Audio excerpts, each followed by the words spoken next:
Es un placer estar aquí en el Menador de Castellón, compartir esta tarde con todas las personas que habéis venido. Muchísimas gracias por vuestra presencia.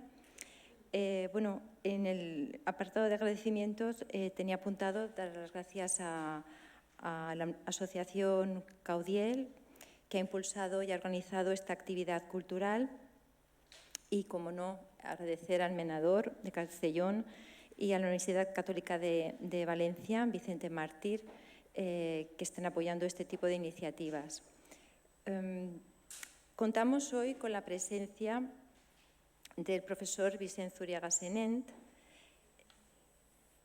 que es doctor en Historia del Arte por la Universidad de Valencia y imparte clases de Historia del Arte en la Universidad Católica de Valencia, San Vicente Mártir.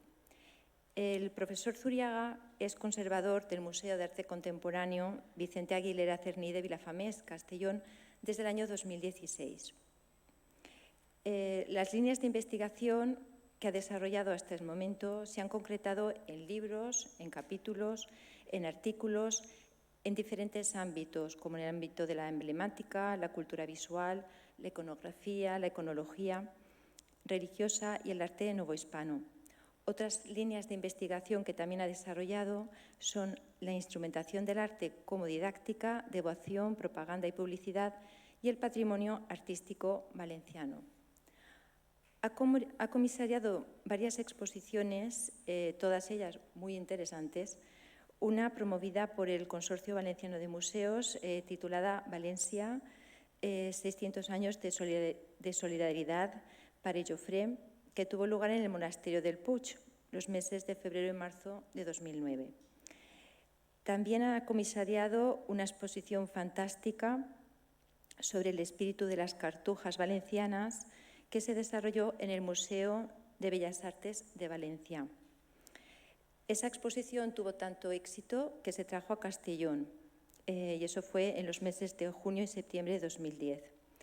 En los meses de marzo y abril de 2008 comisarió una exposición sobre mujeres y artes que se celebró en la Casa de la Cultura de Massamagrell. También, y aquí en Castellón, ha comisariado la exposición Apocalipsis del pintor Santi Tena en la Sala Eco de Les Aules de la Diputació de Castelló. Y bueno, ha coordinado y ha participado en actividades con el director de Martef, de Feria de Arte Contemporáneo de Castellón, y hoy está aquí el profesor Zuriaga Senent para presentar una conferencia que ha titulado Una mirada al arte contemporáneo. Muchísimas gracias, profesor Zuriaga, por aceptar la invitación de la Asociación Caudiel, y le cedo ya la palabra. Una vez ya termine su intervención, ya si las personas que están aquí presentes quieren hacer alguna pregunta, algún comentario. Y muchísimas gracias. Pues muchas gracias a ti, Nieves, pues por esas amables palabras, y por supuesto sumarme al agradecimiento a la Asociación Cultural Caudiel, al Ayuntamiento de Castellón, que nos ha cedido el local, y bueno, pues y por mi parte pues también pues reconocer a mi universidad, la Universidad Católica, pues que es la que me ha permitido venir aquí hoy y poder compartir con ustedes esta mirada al arte contemporáneo. Como ha dicho Nieves, pues soy conservador del Museo de Vilafamés, que recientemente pues ha estado pues catalogado como el centro cultural más importante de Castellón. Además, en Castellón tenemos, bueno, pues gracias a la Feria de Arte Contemporáneo Marte, la única feria de la Comunidad Valenciana de arte contemporáneo. Esto lo promueve pues Joan Feliu, que es el actual gerente del Museo de Vilafamés. Aquí tenéis una muestra pues de lo último que se produce no solo en España, sino también en Europa y en el mundo, ¿no? Y que viene a Castellón pues todos los años, ¿no? Gracias a esa feria, ¿no? Por tanto, quería situar, cuando hablamos de arte contemporáneo, pues podemos hablar de muchas cosas, ¿no?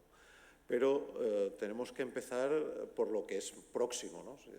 Siempre hay que empezar por lo próximo para poder entender lo lejano, ¿no? Lo próximo para nosotros, bueno, he puesto este pequeño guión para ir, pues de qué vamos a hablar, ¿no? Pues hablaremos de Vicente Aguilera Cerny, la historia del MACBA, el Museo de Arte Contemporáneo, la importancia de la Bienal de Venecia del 58, en donde participan, en donde los artistas españoles alcanzan un gran protagonismo, y entre ellos el crítico de arte Vicente Aguilera Cerny, que era, por decirlo de alguna manera, el catalizador de toda esta corriente artística que se conoció en su momento como el informalismo, pero que en realidad supuso la presencia del arte español a nivel internacional.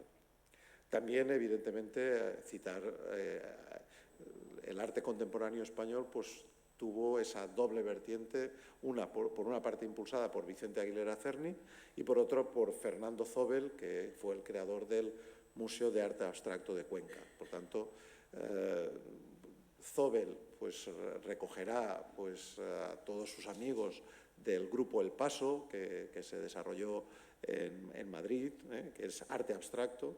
En realidad el informalismo es una variedad del arte abstracto, y por supuesto la figura de Vicente Aguilera Cerny.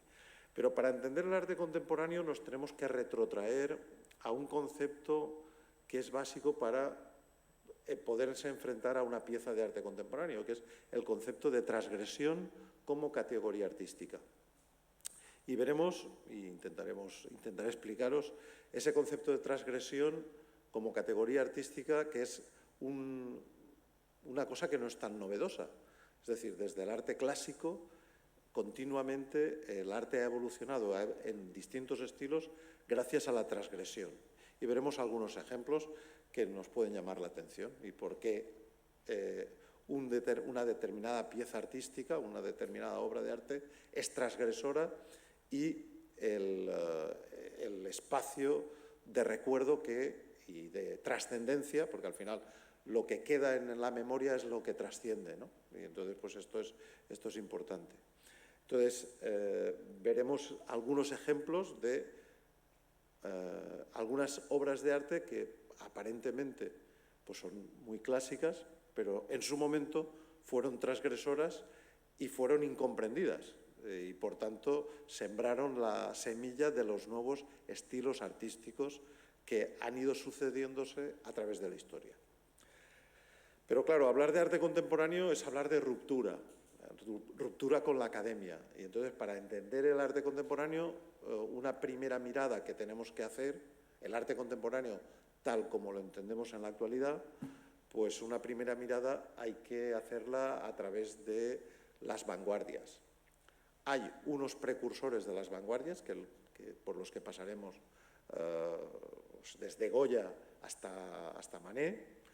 Después vendrá la gran vanguardia francesa, que supondrá el inicio de toda una serie de movimientos que se van sucediendo rápidamente desde 1872, desde el impresionismo, el postimpresionismo, el futurismo, el fauvismo, el cubismo, el dadaísmo, etcétera, ¿no? O sea, todas las vanguardias, haremos un pequeño repaso para comprender qué es lo que aportan de ruptura respecto de la vanguardia anterior y cómo durante esos 25 años se van sucediendo toda una serie de movimientos artísticos que rompen con el movimiento anterior y que justifican esa modernidad que es el arte contemporáneo. Después veremos algún ejemplo de de tendencia artística posterior a 1918.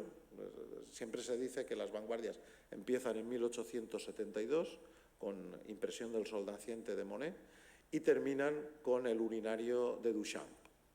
O sea, la nada como tema. O sea, eso ha sido insuperable.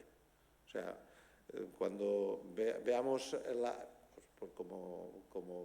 como epílogo de mi conferencia, pues voy a compartir con vosotros una referencia a la obra de Mauricio Cantelán, que es un plátano pegado con una cinta adhesiva por el que se pagaron recientemente 6 millones de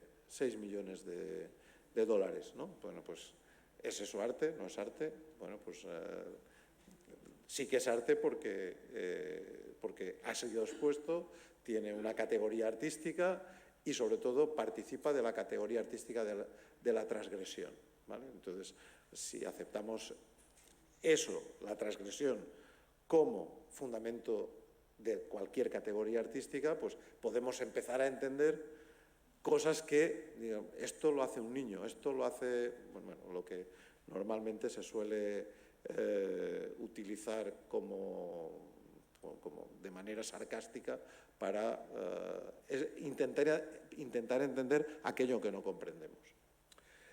Y por último, esas tendencias posteriores, repito, desde Duchamp, y la importancia del cambio de sede, por decirlo de alguna manera, de París a Nueva York en los años 50 y todo lo que supone la vanguardia neoyorquina y cómo esas tendencias que se van a repetir desde Nueva York, que es la nueva capital del arte. Ahí veremos el expresionismo abstracto, el informalismo, el arte conceptual, el op art, el pop art, el hiperrealismo, en definitiva la posmodernidad, para terminar con la obra de Comedian de Mauricio Cantelán.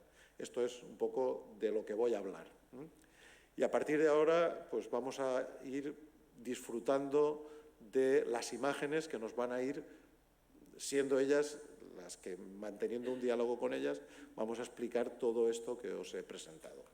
Bueno, pues evidentemente esta es la foto emblemática en la que Vicente Aguilera Cerny y Vicente Benet se reúnen y deciden poner en valor la colección y a los artistas que hay en y desde Vilafamés. Ya sabéis que en Vilafamés había una comunidad de artistas contemporáneos. Ahí estaba Progreso, en fin, había varios artistas contemporáneos que tenían sus estudios en Vilafamés. El motivo, entre otras cosas, era porque en aquel momento las casas en Vilafamés era un pueblo muy pintoresco y toda la parte Vilafamés fue bombardeado por la Pava en su momento. Evidentemente, Vilafamés había un campo de aviación y era objetivo militar. Entonces, quedó muy deteriorado después de guerra. Y Vicente Benet, que era el alcalde, dijo, bueno, pues si esto lo conseguimos restaurar a través de artistas y conseguimos, pues...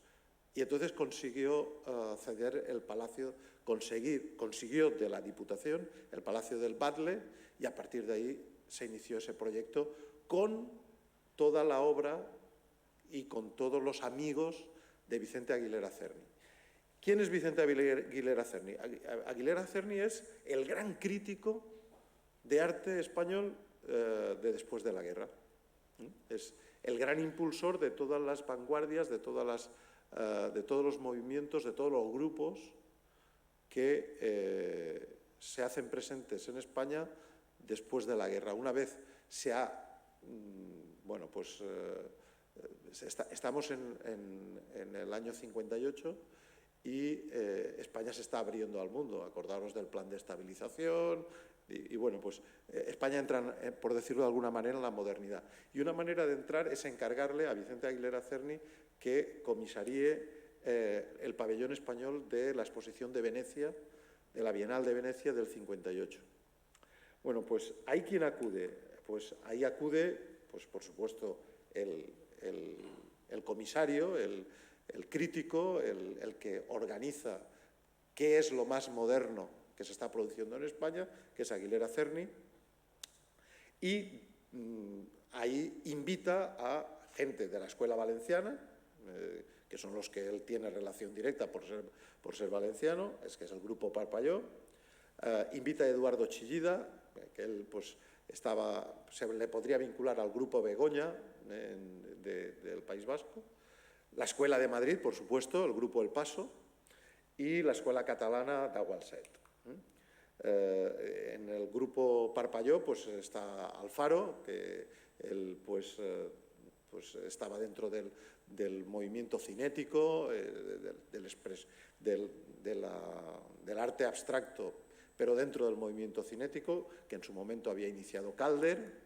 Está Manolo Gil, el pintor Manolo Gil, que desgraciadamente muere en el año 58, es decir, en el año en donde empieza a valorarse su arte gracias a pertenecer al grupo Parpalló. Aquí tenemos su collage del 57. Eusebi Sempere, que él pues es medio escultor, al igual que Alfaro, medio escultor, medio artista plástico. Él estaba dentro del op art, del arte óptico.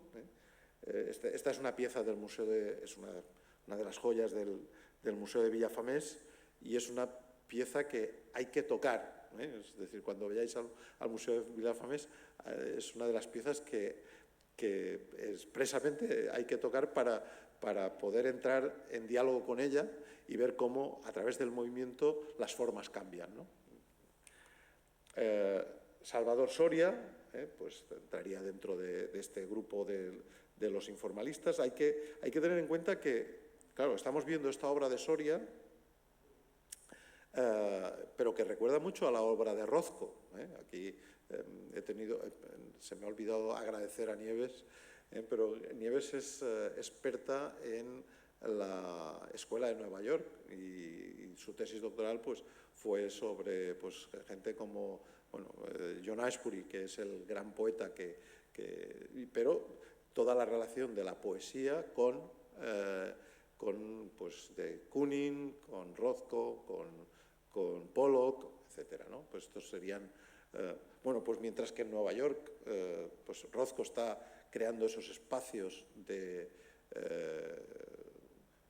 color puro y geométricos, pues aquí pues vemos a Zapater, que está... Bueno, esto ya os lo he comentado, hacer una pequeña referencia.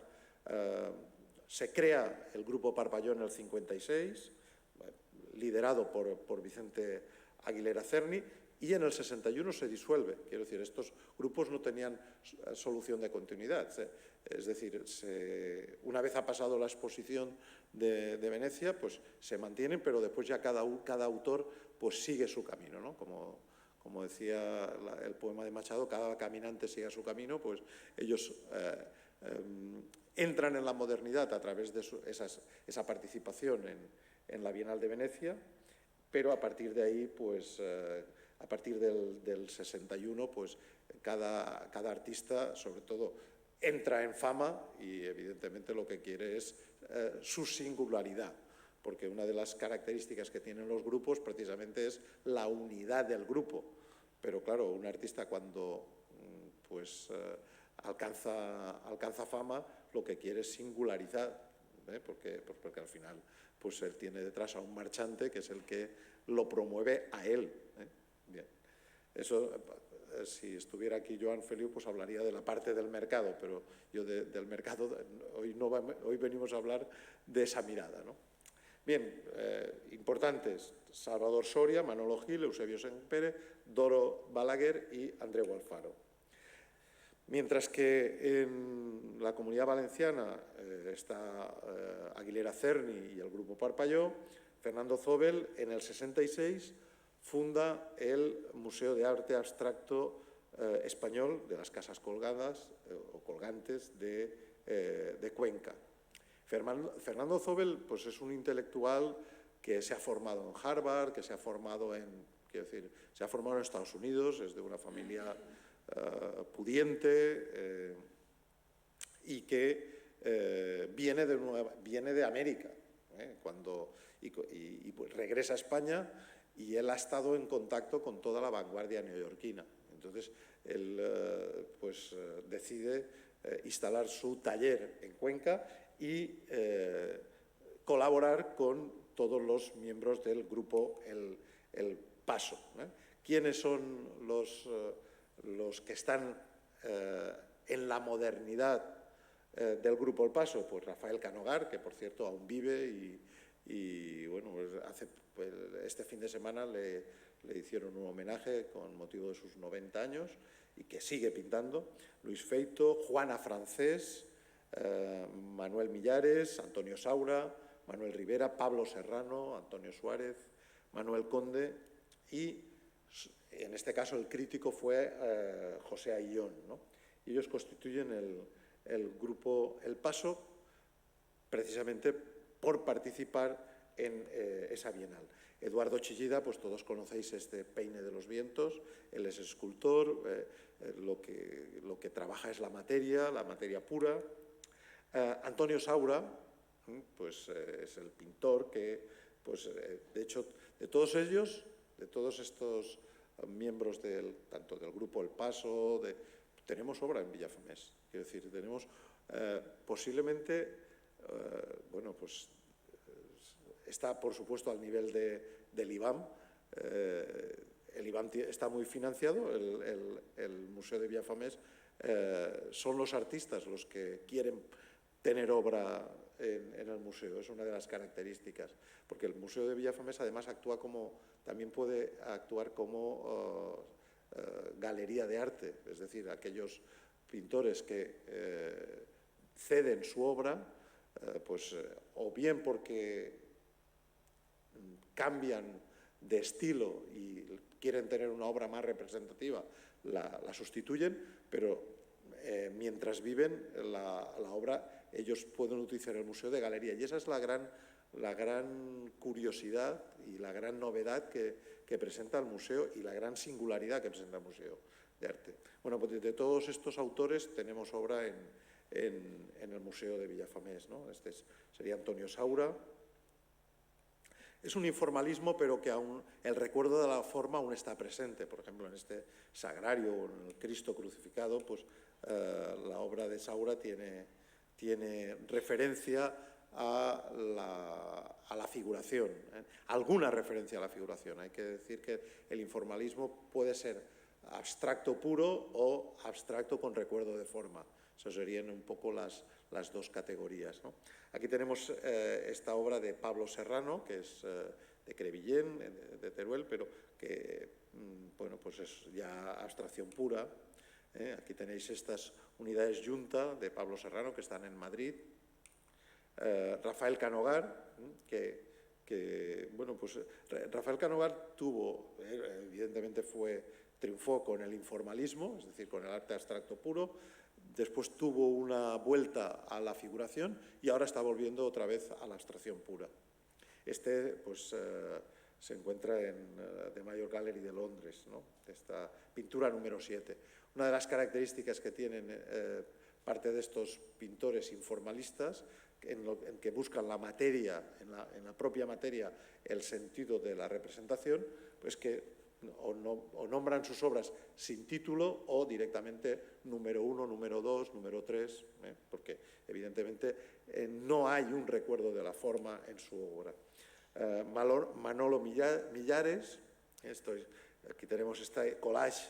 Fijaros que 4 años antes de la Bienal de Venecia ya está trabajando la abstracción pura. Con el collage, ¿no? O este cuadro número 122, que él va numerando sus cuadros por un número, evidentemente es abstracción pura y es del año 62. Juana Francés fue, pues claro, ahora fue una mujer que está en el grupo El Paso y, bueno, pues fijaros que esta es del 59. Claro, estamos pensando que en esta misma época Pollock está haciendo esto mismo. Y bueno, pero claro, detrás de Juana Francés estaba Vicente Aguilera Cerny, detrás de Pollock estaba Peggy Guggenheim. Claro, ahí no es lo mismo, ¿no? Dices igual, pero no es lo mismo. Es decir, una multimillonaria norteamericana que tenía dinero y además crea el Guggenheim, no solo en Nueva York, sino también en las distintas sedes, pues todos los artistas que están... No sé si hay una película que tenéis que ver, es Pollock. si podéis verla, pues es... Porque ahí, en esa película, hay dos películas que sería interesante que vierais. Seguro que igual las conocéis. Una es Pollock, en donde cuenta la historia del nacimiento de la Escuela de Nueva York, a través de la figura de Pollock y su relación, evidentemente, con su mujer, Lee Krasner, y todo lo que ella hizo para que Peggy Guggenheim se fijara en la obra de Pollock. Y la otra película es El loco del pelo rojo, la de Vincent Minnelli. Ahí es una película muy interesante porque pues nos está contando toda la relación que tiene Van Gogh con las vanguardias. Y Vincent Minnelli, en ese sentido didáctico que tiene el cine de Hollywood de los años 60, 50 y 60, pues es una película muy didáctica, con lo cual uno puede entender todo el movimiento, toda la vanguardia preimpresionista y postimpresionista. Y, por otra parte, hay otra película que también os recomiendo, aunque no estaría en el top 1 o top 2, estaría top 3, que es Midnight in Paris de Woody Allen, que ahí pues, nos explica toda la vanguardia parisina, pero ya en torno a la Primera Guerra Mundial. Encontramos ya a Picasso, encontramos a los artistas norteamericanos que se han venido a París. En fin, son tres películas que os animo a que en el momento caigan en vuestras manos o podáis a través de alguna plataforma pues, poderlas volver a ver, os animo a verlas, ¿no? Bueno, pues Juana Francés, claro, su mecenas es Aguilera Cerny y no tuvo la repercusión, pero fijaros lo que está pintando en el año 59. Paralelamente, en Cataluña hay un grupo de pintores y de artistas, Tarrats, Tàpies, Cuixart, Brossa, Sirlot, Puig, que como inicio son editores de una revista y algunos de ellos participarán en la Bienal, y esto los catapultará, sobre todo pues, a Tàpies, que será, pues, por decirlo de alguna manera, el gran gurú del arte catalán a través de esta pertenencia. Aquí tenéis, son obras de Tàpies, esta gran pintura. Tened en cuenta que Tàpies estará vinculado también, estará influenciado por un arte que surge en Italia, que es el arte povera, ¿no? Es el uso de materiales poco nobles, ¿no? Pues la arena, bueno, aquí tenéis esta de la cruz y la tierra, pues que es sencilla, pero que marca esa manera de representar del propio Tàpies. Modest Cuixart, pues aquí tenéis estas obras que son de una abstracción pura, donde lo matérico, la materia, es la clave de la interpretación. Lo que os he dicho, pero decir, esto ¿qué supone de ruptura con respecto de la academia? Bueno, pues las claves para entender cualquier avance en el arte los encontramos en la transgresión.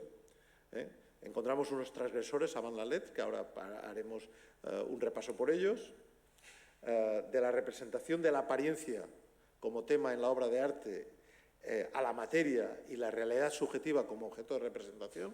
Es decir, durante la academia lo que presenta son unas categorías artísticas de belleza, armonía, luz, color, es decir, los aspectos formales clásicos que todo historiador del arte tiene que tener en cuenta a la hora de interpretar un cuadro. Es decir, Panofsky definió la interpretación del arte a través de unas claves unas claves interpretativas, y valga la redundancia, que son una localización, un análisis formal y una aproximación al significado.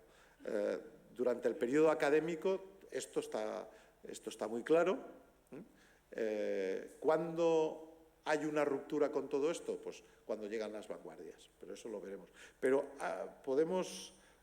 y esto vendrá dado por la cuestión de la fotografía, el concepto del evanescente como tema y el uso de las claves interpretativas de los aspectos formales como aspectos temáticos. Es decir, el tema ya no es aquello que se representa en la obra de arte, sino aquello que forma parte de la obra de arte y se convierte en esencia de esa obra de arte, como es la luz, el color, las formas, de manera individual.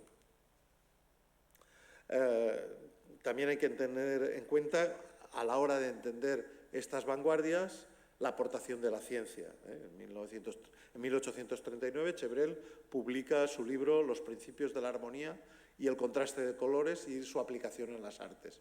Es decir, cómo aplicar de manera científica la teoría del color al arte. Pero claro, decimos, la transgresión. Bueno, pues aquí tenemos algunos ejemplos de transgresión. Y diréis, ¿esto es transgresión? Pues si esto es Polícleto, que marca el canon, precisamente por eso. Es decir, Polícleto sitúa al hombre como medida de todas las cosas. Y los dioses se parecen a los hombres. Esto es casi una herejía en la época clásica. Pero Polícleto en el siglo V se convierte en el gran referente del arte, junto con Fidias. Después vemos a Praxíteles. Ha pasado un siglo. Y este es un escándalo, el Apolo sauróctono. ¿Por qué? Porque nos está presentando el hombre, fijaros, un hombre musculoso, pero cambia el canon. Es un canon efébico. Praxíteles rinde homenaje al canon femenino.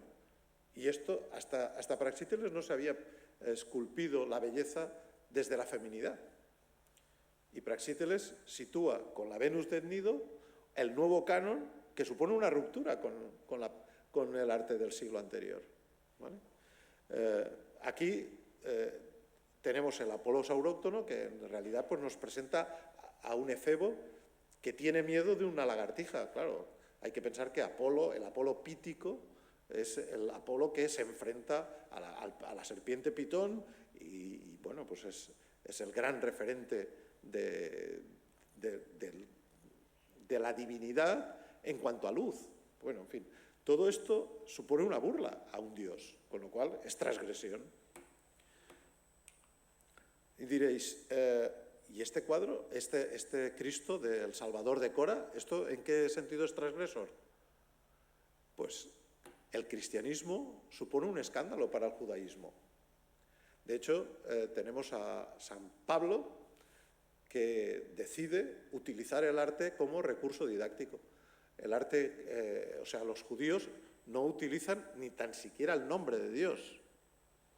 El hecho de representar a Cristo como Dios es un escándalo. De hecho, durante más de 200 años hubo una crisis dentro de la Iglesia Católica en donde se cuestionaba las imágenes. Y tiene que llegar el Segundo Concilio de Nicea para decir las imágenes son las letras de los iletrados y la Iglesia apuesta por las imágenes, pero durante 2 siglos se rompieron, se destruyeron todas las imágenes. Es lo que se llama la crisis de la iconoclastia. Por tanto, tenemos este Cristo Salvador de Cora, que es un elemento transgresor porque nos está mostrando a Dios. Y nos está mostrando a Cristo como Dios. Y diréis, ¿y dónde encontramos más transgresión?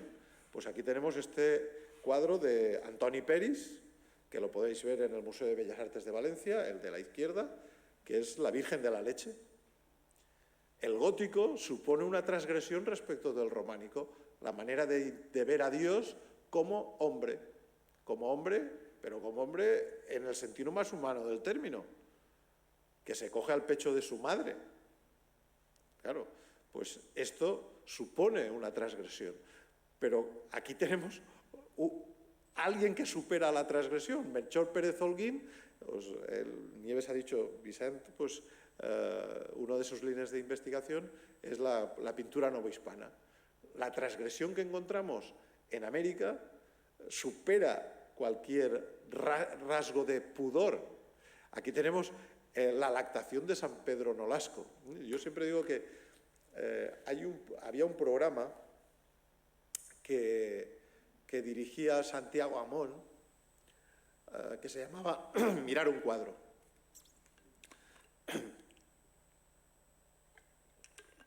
En ese programa, el primer programa, es el que me decidió, entre otras cosas, a que yo me dedicara a la historia del arte. Nos explicaba en ese primer programa la lactación de San Bernardo, de Murillo. Entonces, pues la explicaba, pues claro, San Bernardo está, com diguem en valencià, veient el gallet desde lejos, pues está en el Museo del Prado y entonces la presentaba ya esa lactación de San Bernardo como transgresión. Directamente Melchor Pérez Holguín sitúa a San Pedro Nolasco, el fundador de la Orden de la Merced, cogiéndose de la teta de la Virgen, en esa visión mística. Esto es transgresor. Este es un cuadro transgresor de 1700, pintado por el mejor pintor virreinal, que es Melchor Pérez Holguín. Es transgresor también el Greco, cambia el canon. Es lo que se conoce como el manierismo. Es transgresor es Caravaggio. Caravaggio con este cuadro escandalizó con la dormición de la Virgen. Este cuadro fue un cuadro transgresor, incomprendido. Ahora lo tenemos, prácticamente nadie lo ve porque está enfrente de la Gioconda. Cuando uno va al Louvre, pues todos los japoneses están haciendo su selfie delante de la Gioconda y detrás está un cuadro que es espectacular, que es lo más de lo más, que es la dormición de la Virgen de Caravaggio.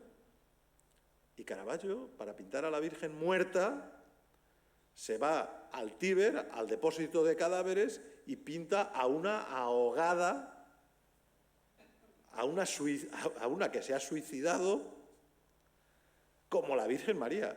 Esto fue un escándalo. La transgresión como categoría. ¿Alguien cuestiona hoy en día a Caravaggio? Nadie. O sea, no podemos entender el barroco sin entender a Caravaggio. El barroco es sustituido por la academia, vuelve a la academia, y tenemos a Goya como gran transgresor. A Goya, los académicos, aquí tenemos a Mengs, que era el director de la academia, vemos a Apolo, habíamos visto a Apolo como un pequeño efebo que tiene miedo de una lagartija, pero aquí tenemos a Apolo como el dios de las artes, aquí rodeado de las musas y de la ciencia. La manera de representar de la academia, tener en cuenta que la primera academia es la Academia de San Fernando en Madrid, la segunda es la de Santa Bárbara y San Carlos en Valencia, y se vuelve otra vez a lo clásico como referente artístico y categórico. Goya, que es una persona que ha sido rechazado por la academia, cuando llega a ser pintor del rey, la academia lo invita a ser académico. Y Goya les pasa factura. Y se revela con este cuadro. Y vosotros diréis, ¿y esto qué tiene de transgresor? Pues que se trata de un cuadro que habla. A Goya no le habían dejado entrar a la academia porque su formación había sido con un pintor de segundas, que era José Luzán. Lo había enchufado su cuñado, ya había en aquel momento pues el nepotismo y pues ya funcionaba, su cuñado, Francisco Valleu, lo enchufa en Madrid, y a partir de ahí empieza a pintarle al hermano del rey, a Luis Pascual, y a partir de ahí Goya entra en relación con el rey y el rey lo nombra pintor de cámara. La academia le dice, oye, ¿cómo el pintor de cámara no es académico? Lo tenemos que hacer académico. y Goya se la tenía guardada. Entonces, ¿qué es lo que pinta aquí? Un cuadro barroco.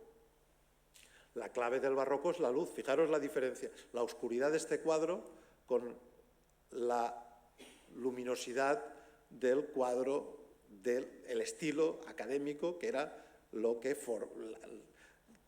por decirlo de alguna manera, los marimandones del arte de la época de Goya querían que se pintara. Él pinta un cuadro barroco. Un cuadro barroco que además habla, porque es un Cristo vivo que se está dirigiendo al Padre. ¿Y qué le dice Cristo al Padre? Perdónales porque no saben lo que se hacen. Claro, Goya es un genio. Goya es un transgresor. Goya, incluso pintando a la familia de Carlos IV, nos está contando 1000 historias. Por ejemplo, el niño que destaca es el niño que va de rojo. ¿Sabéis qué nombre tenía ese niño? El del horrendo parecido. Porque era el vivo retrato de su padre, que no es el que lo tiene cogido de la mano, era Godoy, que era el amante de la reina. Aquí, ay, disculpad, vamos a ver si soy capaz de vale. Aquí vemos a el infante Carlos María Isidro, que está intentando apartar a su hermano Fernando VII. Está en 1800, ya está siendo un profeta de lo convulso que será el siglo XIX español, con las guerras carlistas entre los seguidores de Carlos María Isidro y los seguidores de Fernando VII. Nos presenta a la princesa de Asturias con la cara vuelta. ¿Por qué? Pues porque Fernando VII, que ya era un figura, pues había tenido varias novias y dice, no me vas a fastidiar cambiando de novia a última hora. Con lo cual, quiero decir, es un cuadro transgresor. Y sin embargo a la familia le gustó. Es una cosa curiosa. Es más, él se autorretrata, al igual que hizo Velázquez, pero Velázquez se autorretrata con una infanta. Él está diciendo, yo soy el pintor del rey y de la familia real. Él se está vendiendo. Pero Goya no hace ni más ni menos que acudir a la academia y acudir a los clásicos. Goya había estado formándose en Italia, se había ido a Italia a formarse, a pesar de que la academia no le había dejado esa posibilidad. Él se dirige a Cádiz con una cuadrilla de toreros y allí se embarca a Roma y a partir de ahí, pues, y allí ve los relieves del Arapacis y son los que le sirven de inspiración, estos relieves del Arapacis, para pintar a la familia de Carlos IV. O sea, más académico que esto, nada. Goya trabaja y claro, dices, pero la obra de Goya tiene muchas variantes a lo largo de su carrera. Es un precursor del expresionismo. Este cuadro de San Francisco de Borja exorcizando a un moribundo, esto lo podía haber firmado cualquier artista expresionista. Es un expresionista Van la Lettre. Es un impresionista en La lechera de Burdeos. La luz es la clave para entender este cuadro. Es un pintor abstracto.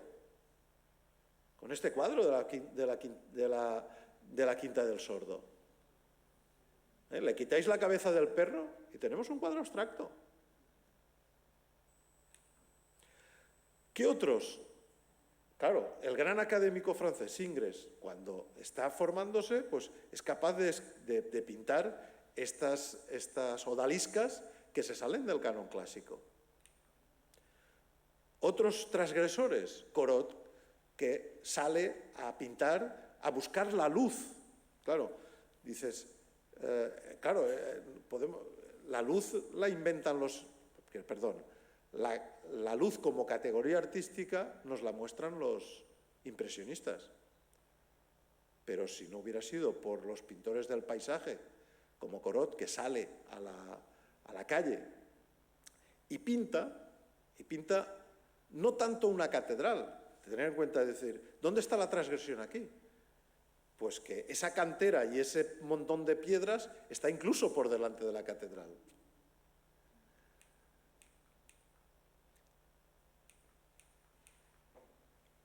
Otro rupturista, Courbet.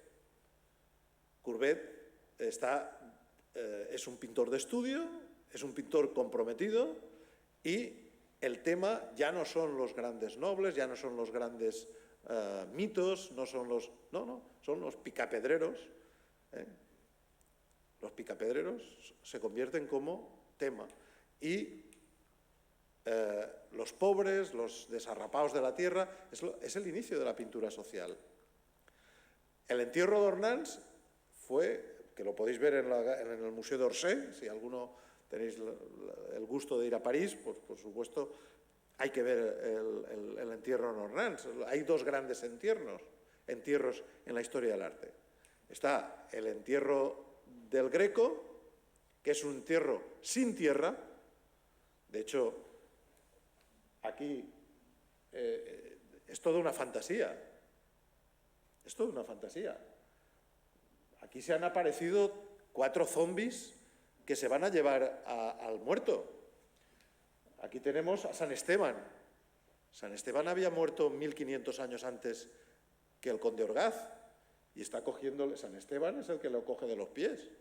Este es San Agustín, que había muerto 1000 años antes que el conde Orgaz. ¿Qué están haciendo estos dos? Aquí está San Francisco, que había muerto 300 años antes que el conde Orgaz. ¿Qué están haciendo? Pues yo cuando era pequeño queríamos cargar un camión de sacos, pues hacíamos 1, 2 y 3 y tirábamos el saco al camión. No habían traspalets ni esto, los sacos se subían a mano. Pues aquí tenemos a todos estos santos que están proyectando ¿a quién? Al conde hacia arriba. Aquí está el ángel de la guarda del conde, aquí está el espíritu del conde, que se va a encontrar en ese rompimiento de gloria. Y aquí, y estos están como si estuviera, está como en el sentimiento, está como en el sentimiento, está como en el sentimiento. Y el único que se da cuenta es el niño y el Greco que se autorretrata aquí. Son los únicos que nos miran. Vamos a ver aquí está autorretrato. Son los únicos que nos miran. Porque si no os hacéis como niños no podréis entrar en el reino de los cielos. Todo esto nos lo está contando esta obra. Pero es una obra, fantástica. O sea, en donde la fantasía, en donde la imaginación, en donde la espiritualidad están por encima de la realidad. Mientras que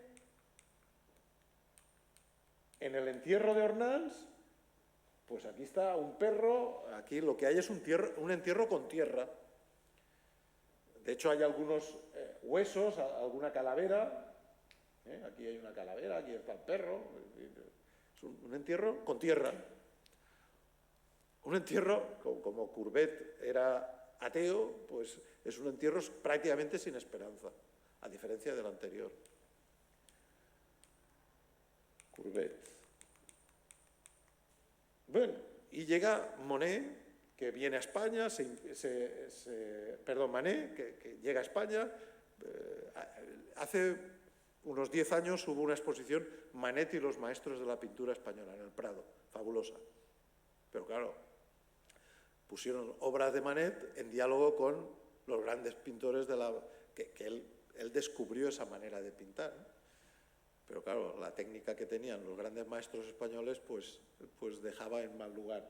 De todas formas, aquí tenemos a Berthe Morisot, que es la gran musa de todos los impresionistas, y la influencia de esa pintura pues prácticamente sin espacio, ¿no? Ese epífano pues es una pintura sin espacio, no hay un espacio. La transgresión de Olimpia es la prostituta más conocida, es como si hubieran pintado a Bárbara Rey, claro, y se lo hubieran regalado al rey Juan Carlos, ¿no? Pues claro, este es un cuadro transgresor. Es la prostituta más famosa de París y la eleva a categoría prácticamente como la Venus de Urbino. Claro, ¿dónde está o sea, la transgresión es la categoría artística que nos permite comprender esa obra. Y llega la impresión del sol naciente y Monet. Monet y los impresionistas son rechazados en el Salón del 72 y en el 74. Ellos, en 1874, consiguen que les dejen un local y a partir de ahí surge el movimiento impresionista, en donde lo evanescente se convierte en tema. O sea, las categorías artísticas del análisis formal pues se convierten en tema. Lo evanescente, aquello que... ¿Por qué pinta esto Monet? Pues porque no tiene sentido copiar la realidad. Existe un aparato que se llama fotografía que te capta la realidad. Con lo cual, ¿qué es lo que no puede captar la fotografía? El movimiento. ¿Qué es lo que no puede captar la fotografía? El color. ¿Qué es lo que... En la época de Monet, claro. Lo evanescente, aquello que cambia. Y aquello que cambia, bueno, aquí tenemos a Manet, que antes lo teníamos como influido por los... y él se suma al carro de los impresionistas. Pero la serie de la Catedral de Rouen nos permite encontrar la clave. Es decir, la luz y lo evanescente como tema. Es decir, ¿el tema es la Catedral de Rouen? No. No, el tema no es la Catedral de Rouen. El tema es la luz incidiendo sobre la Catedral de Rouen. La luz pasa a ser el tema, no el objeto representado. El objeto representado no deja de ser más que un objeto, un elemento más de la producción. Pero el tema es la luz, es lo evanescente. ¿Y cómo cambia a lo largo del día o a lo largo del cambio climático? Cuando hay. ¿Esto de dónde viene? Esto viene, os había comentado, de la teoría del color que se empieza a aplicar a través de el contraste de los primarios, los complementarios. Surgen los postimpresionistas, los primeros, los puntillistas, que a través de pequeños puntos siguen la teoría del color para fundir los colores en nuestra pupila. Y ahí tenemos a Seurat o a Signac. El postimpresionismo surge de, por una parte, aquellos que aplican la teoría del color, pero hay unos que empiezan a trabajar la forma, siguiendo a Cézanne. Y Cézanne, que comienza simplificando las formas, es decir, el tratamiento de las calidades lo hace sintético, hasta que prácticamente lo descompone. En esta montaña Santa Victoria, pues si le quitamos el perfil de la montaña de Santa Victoria, tenemos un cuadro abstracto. El postimpresionismo, también os he hablado de la película de El loco del pelo rojo. Mi hermana se me presentó con una camiseta que ponía «C'est à vous, monsieur Gauguin», ¿no? Es cuando Van Gogh se corta la oreja y se la entrega a... Están todos como una cabra, quiero decir. Gauguin era un banquero, pero él quiere ser artista y entra en diálogo con Oriente y empieza a crear una pintura sintética, ¿no? Por ejemplo, el más singular es este Cristo amarillo, ¿no? Después, evidentemente, de la pintura japonesa. La pintura del alma, el impresionismo, claro, Van Gogh está como una calabaza, quiero decir, tiene una esquizofrenia y su mundo es otro. Pero él consigue no vender ni un cuadro, porque su hermano Teo lo tenía entretenido, dice, pues por lo menos que pinte, ¿no? Pero claro, su pintura surge de todo su mundo interior. Y cuando este tipo de pintura rompe con toda la academia y empieza a valorarse, sobre todo cuando los americanos empiezan a comprar. He hablado de los impresionistas y hay una pintora impresionista que es la gran desconocida y, sin embargo, tendría que haber sido la gran conocida, que es Mary Cassatt. Mary Cassatt es una norteamericana, hija de buena familia, que se viene y se enamora de Degas y a partir de ahí empieza a promocionar el impresionismo en Estados Unidos. Y ahí es cuando entra. O sea, los americanos se dan cuenta que invertir en arte tenía sentido. Es un arte económico que cuando llega a Estados Unidos, a través de los galeristas, entra en el mercado. Y es Mary Cassatt la que promueve, igual que después será Gertrude Stein, en la época de Picasso, la que favorezca la última vanguardia anterior a la Primera Guerra Mundial. Pues bien, surge en Alemania la fuerza del sentimiento y el trazo como gesto, los expresionistas. Pues ahí tenemos a Munch, a Henkel, a Kirchner. Después surgirán los fauvistas, los fauves, las fieras. A los impresionistas al final fue un crítico que ante el título del cuadro Impresión del Sol Naciente, burlándose de ellos, les puso los impresionistas. Pues a los fauvistas fue también otro crítico de arte que, ante un cuadro de Matisse, que estaba al lado de una escultura de Donatello, el título del reportaje del día siguiente fue Donatello entre fieras. Fauve es fiera en francés. ¿Por qué? Porque hacen un uso anárquico del color. Los cubistas, pues, claro, todas estas vanguardias se van sucediendo en cuestión de un año, 2 años, entre 1900 y 1918. Picasso, cuando tiene 14 años, pinta como Velázquez. Una de las cosas que decía es, cuando tenía 14 años pintaba, no sé si habéis visto el retrato de Felipe IV de Picasso, cuando tiene, o Ciencia y Caridad de Picasso, cuando tiene 16 años. O sea, es decir, ¿quién? Entonces, él cuando va a París descubre la vanguardia y entonces va, claro, ¿por qué es el pintor más reconocido del siglo XX? Porque está liderando todas las vanguardias. La primera vanguardia que lidera será la cubista. Allí está, junto con Braque, junto con Juan Gris y el propio Picasso.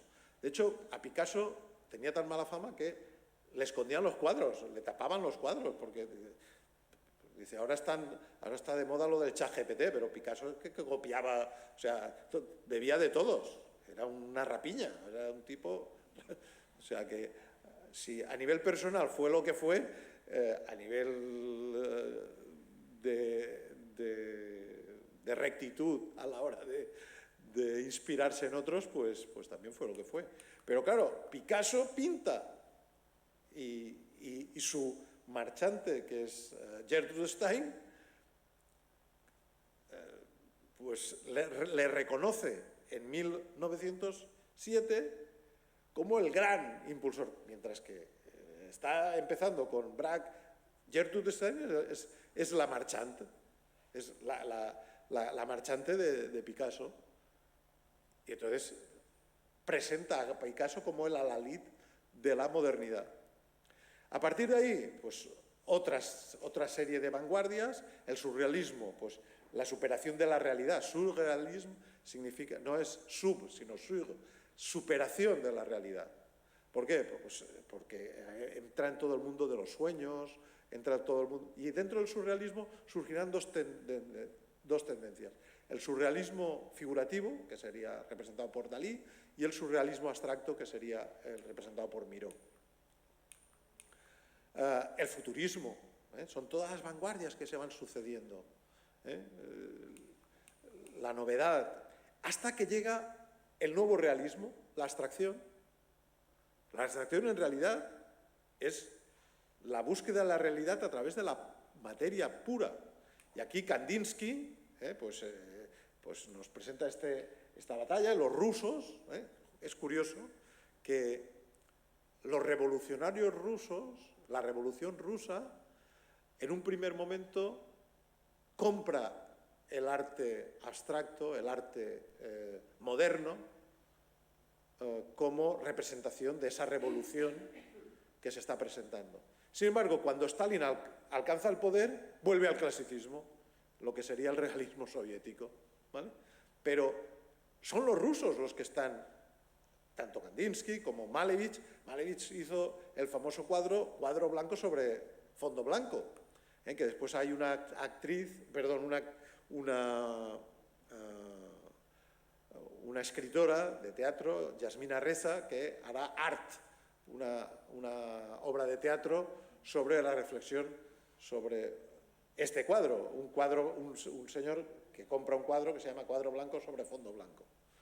Y a partir de ahí ya dice, y esto me ha costado 2 millones de dólares. Y se le burlan los amigos. En fin, es toda una reflexión interesante. Yo tuve la suerte de vérsela a Ricardo Darín en el Olimpia, en Valencia. Fabulosa esa obra. Pero está también en YouTube, la podéis ver. La nada como tema.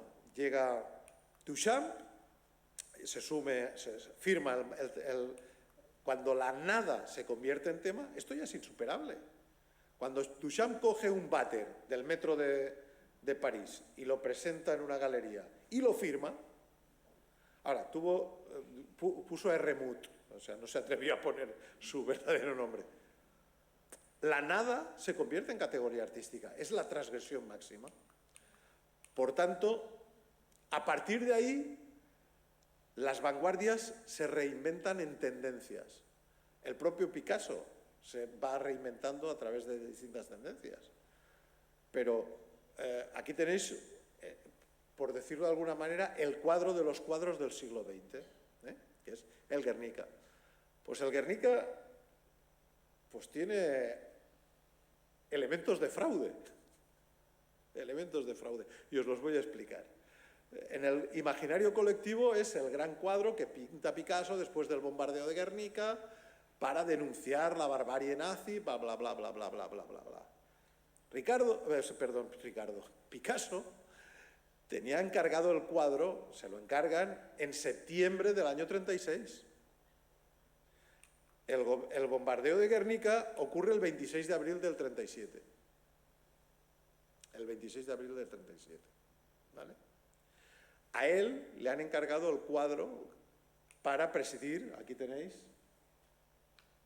el pabellón de París, de la Exposición Internacional de París, que tuvo lugar entre mayo y junio del año 37. El cuadro se lo han encargado 6 meses antes y se lo han pagado, bien pagado. 150.000 francos de la época, unos 5 millones de euros de la actualidad. Es decir, no, es que Picasso, el cuadro era de Picasso, no, el cuadro era del Estado español. Lo único que Picasso dijo que como a él se lo había pagado la República, hasta que en España no hubiese una democracia o república, que no volviera. Pero por eso los americanos lo tuvieron en el MoMA hasta el año 77, que cuando se dan las primeras elecciones libres en España, pues tiene que volver porque la propiedad es del Estado español. Bien, aquí tenéis el bombardeo de Guernica el 26 de abril. ¿Vosotros creéis que un cuadro de 9 metros de largo por 3 de ancho, ni cobrant tastall, que decimos en valenciano, ni yendo a destajo, lo pinta en 2 días?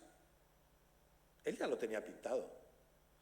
Él, de hecho, esto no lo digo yo, esto lo ha dicho mi maestro, don Santiago Sebastián, él se inspira en los desastres de la guerra, de Rubens, porque a él le piden un cuadro que represente la guerra y los desastres de la guerra y la crueldad de la guerra. ¿Qué es lo que hace Picasso? Pues como lo mismo, o sea, copiaba. O sea, de hecho, él tiene toda la serie de las meninas, tiene toda la serie de las damas ante el espejo. Aquí se va directamente a la Galería Pitti, que le están contando la historia. ¿Qué historia? Pues la historia de Venus, de Marte, de la furia Lepto, de la diosa Roma que clama por los hijos para que no vayan a la guerra, del Templo de la Paz, ¿vale? ¿Qué es lo que hace? Lo pinta en espejo y lo transforma en lenguaje cubista. Aquí tenemos a la diosa Roma, ¿no la veis aquí? La puerta de la paz, la puerta del Templo de la Paz abierta, la Furia Lepto con la antorcha, ¿veis aquí la antorcha? La Furia Lepto, que llama a Marte, al dios de la guerra. ¿Qué es lo que sustituye al dios de la guerra y a la diosa del amor? Por el caballo y el toro. Pero hasta el arquitecto con el caduceo, están todos. La madre con el niño muerto, la madre con el niño muerto. Él ya lo tenía pintado. Ahora dice, no, es que Dora Marlo, una de las que él maltrató, recogió todas las fotografías, sí, pero bueno, hombre, que revelara al carrete y lo llegó goteando. Es que, o sea, el cuadro estaba para 2 meses en el pabellón y eran los plazos. A partir de la Segunda Guerra Mundial, que podríamos representar este cuadro de Picasso como el gran cuadro de los desastres del siglo XX, ¿no? Como dijo Enrique Santos Discépolo, el siglo XX cambalache, problemático y febril, pues esa profecía del tango cambalache pues se materializó con 2 guerras mundiales, muchas guerras, en fin, un desastre. Y el arte va siendo el protagonista, el reclamo cultural de toda esa modernidad. Y Nueva York se convierte en la nueva capital del arte y allí surge el expresionismo abstracto, el arte cinético. Aquí tenemos la obra de Pollock, el número 1, este fue su primer dripping, número 1 que está en el MoMA, William de Kooning. Esta es una del año 50. Aquí tenemos a Mark Rothko, en ese espacialismo cromático que tiene la obra de Rothko, que es abstracción pura. Pero paralelamente encontramos Hopper o Rockwell. Rockwell, ahora que han sido las elecciones, así se le quedó a Kamala la cara después de la victoria de Trump, ¿no? Pues esto ya nos lo contaba en el año 58 Rockwell con el L. Casey, ¿no? Rockwell era el gran pintor hiperrealista que trabajaba para el Saturday Evening Post y que es el gran representante de la pintura figurativa americana, ¿no? O el hiperrealismo de Ralph Goins, que tiene su réplica en España con la pintura de Antonio López. Pero paralelamente a esto, pues encontramos arte abstracto, arte cinético, aquí tenéis Calder o el de Alfaro, o el arte conceptual de Cristo y Jean-Claude, ¿no? El arte conceptual que se basa precisamente en intervención, en instalaciones, en la intervención sobre la naturaleza o sobre cualquier obra. Este se dedica a empaquetar, empaquetó la Puerta de Alcalá de Madrid o Surrounded Island, empaquetó una serie de islas en Cabo Vizcaíno, en Miami. Vasarely pues dará el op art, el arte óptico.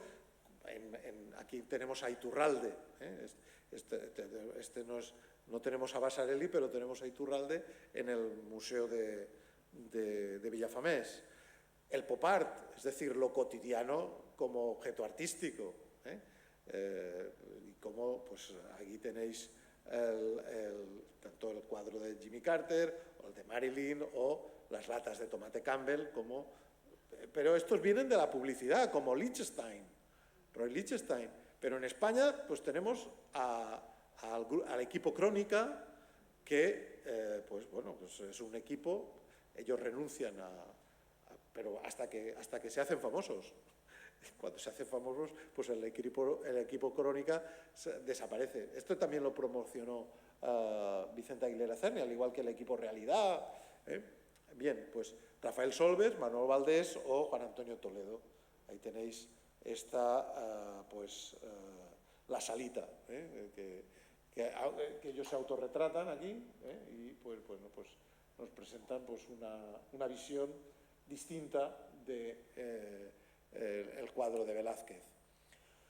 O el street art, pero el street art pues ya ha entrado en el mercado, ya ha entrado en el mercado. Pues aquí tenemos a Banksy con la niña con el globo y el Banksy por el que se pagaron primero $2 millones y cuando se empezó a autodestruir, al día siguiente se pagaron $20 millones.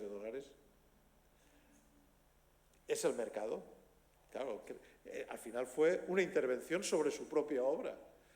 Montó un marco que autodestruía la obra, pero qué curioso, falló el mecanismo. Al día siguiente la obra se revendió por $20 millones. Quiero decir, el mercado, o Cuda, que plantó la falla del ayuntamiento.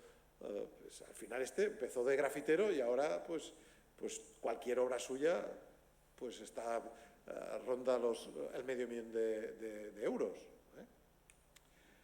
Volvemos al váter. Y Mauricio Cantelán, y ya con esto termino, con esta obra que en la exposición de Miami, en la Bienal de Miami, se pagó $500 000, pero es que recientemente se ha vuelto a resubastar. Evidentemente era otro plátano. Claro, el plátano hay que cambiarlo. Y la cinta americana también. Y por el que se pagaron 6 millones. Un chino de estos que tienen criptomoneda pagó 6 millones por la cinta adhesiva y por el plátano, que evidentemente hay que cambiar. Al paqui del barrio, al pakistaní del barrio, le pagaron 20 céntimos por el plátano y claro, bueno, pues disculpad, esto era la última. Voy a poneros el pequeño vídeo y una pequeña reflexión que hizo Televisión Española, El arte como provocación, en donde vuelvo al inicio de mi tema. O sea, la transgresión en el arte contemporáneo. O sea, para entender el arte contemporáneo... Dejen ahora mismo de ver la televisión y vayan a la nevera. Miren si tienen algún plátano, puede que valga lo mismo que este. Así, pegado a la pared con cinta adhesiva, lo exponía el italiano Mauricio Cantelán en Miami. Por él le han pagado, atención, más de 100.000 euros. Pero esperen que lo bueno viene ahora. Sí, como ven, este otro artista se lo comió. No sería la primera vez que una obra se destruye después de comprarla. Más de 1 millón de euros pagaron por esta pintura de Banksy antes de hacerse pedazos. ¿Cuánto darían ustedes por este vaso medio lleno? Por 20.000 euros lo tenían en Arco hace 4 años. Pues vaya mierda, deben decir, y además de verdad si pensamos en este trabajo de Piero Manzoni. Según la etiqueta son sus heces enlatadas. Nunca Hacer de Vientre fue tan rentable. Se ha llegado a vender por 275.000 euros. Después de esto no está de más pararnos a leer qué es el arte, que es algo más que morirse de frío. A ver qué dice la RAE, manifestación de la actividad humana mediante la cual se interpreta lo real o se plasma lo imaginado con recursos plásticos, lingüísticos o sonoros. Claro que esta definición puede abarcar mucho, también este arte que puede no parecerlo. Es arte conceptual, es decir, la idea es más importante que el objeto. Si no, fíjense, en este estaba expuesto en una iglesia alemana, pero el personal de limpieza lo confundió con la basura. Provocaciones que nos han inventado ahora. ¿Se imaginan lo que pensaron en 1917 cuando Duchamp expuso este urinario? Eso sí, firmado, que da más caché. Un año después, Malevich presentó este cuadro. No se preocupen si les cuesta distinguir algo. Su título lo dice todo. Blanco sobre blanco. Los hay que pagarían y mucho por tanto blanco, porque ya saben, para gustos, los colores. Bien, y con este pequeño chiste... vamos a ver... Con este pequeño chiste de Ricardo, pues concluyo esa mirada por el arte contemporáneo, en donde pues a lo largo de hora y cuarto pues hemos hecho un repaso de aquello que...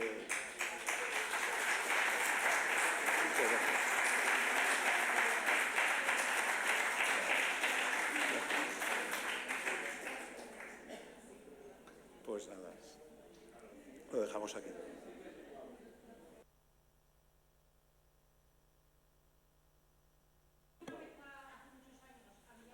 Sí. Sí. Sí. Sí. Claro. Si alguien quiere hacer alguna pregunta o alguna... No, pues si está todo muy claro, pues nada, muchas gracias por vuestra atención y ya está.